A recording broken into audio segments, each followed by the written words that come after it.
Dapat pinakagat nyo muna ulit.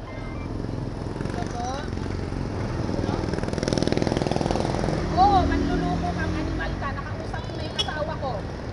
Bantay lang kayo ha? Animal ka? Sabi mo na sa taga St. Luke's ka, opera ng asawa ko, nagbigay na kami ng pera sa inyo. Animal kayo? Di, sige ano mo, i-trace mo yung ano.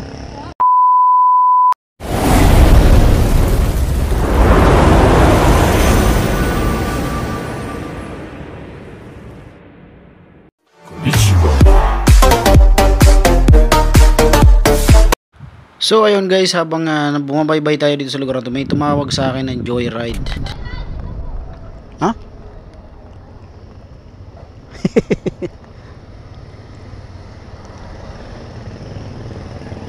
Kaya yung pumapara na yun.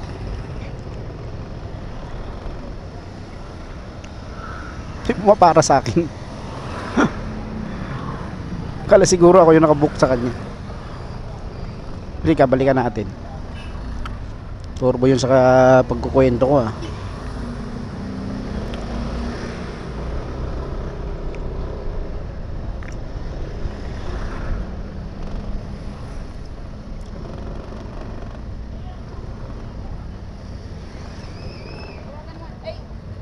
Bakit? Nag-book ba kayo? Naghanap kasi kami ng joyride kasi puntahan namin yung asawa namin na ospital. Eh, wala kaming application. Ah, kala ko nag-book kayo. Saan kayo pupunta? Oo, St. Luke's Taguig. Ito layo ah. Wala ano hanggang doon kuya. Laki-laki yan doon. Mga nasa 500 plus yan. 500 ang isa. Mga nasa 500 plus. Dalawa kayo? Ha? Dalawa kayo? Oo, baka may kasama po kayo. Isa. Opo kuya, baka pwede pong tawagan nyo na lang. Kailangan po namin eh. Hello? Hello, di. Nasaan ka? Ha? Magandali lang si Rahalan. Kumusta ka? Kumusta ka? Na paano? Na-aksidente? Disgrasya ka daw? Nasa St. Luke's ka daw? Naku, di. Nakapag-deposit kami sa Gcash. Hala. Saan ka naman yun? Na-scam kayo? Tahan ka. Ano ba yan? Pinag-iyak-iyak mo yung anak mo?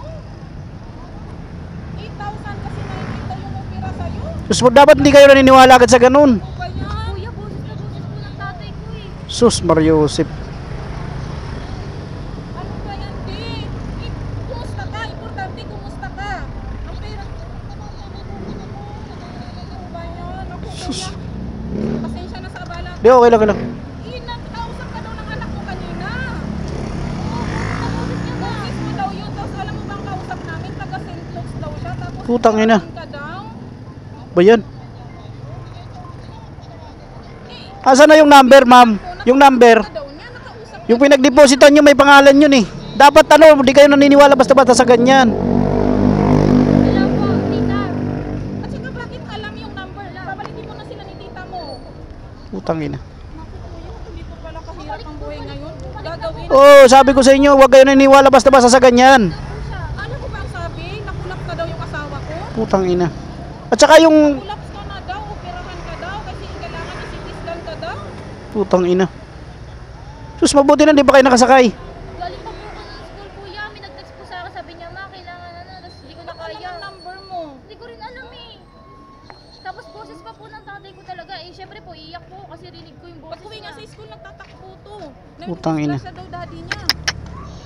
Alam mo ba, napaka-deposit na kami? Hinugot ko na lahat yung mga naitago kong pera. Naiitang hindi sa akin. Buti ngayon, nagdalawang isip ako, bakit ganun? Parang ayaw ko pag ihulog yung 1.8. Gusto mo na kita makita kasi pag kita, kasi kasuhin ka naman kaagad. Naku, di, pag Ako? tinawagan mo siya, di mo makontak. Patingin ng ano yung Gcash number nyo. Itry natin na i-post. Tatawag na po ng tita ko. Sabi niya, scam number daw po yun. Sus, Mariusip. Yung tita ko po na dapat. Ba't wala kayong number na mismo na dapat bago kayo nagulog, kinontak mo na yung asawa nyo?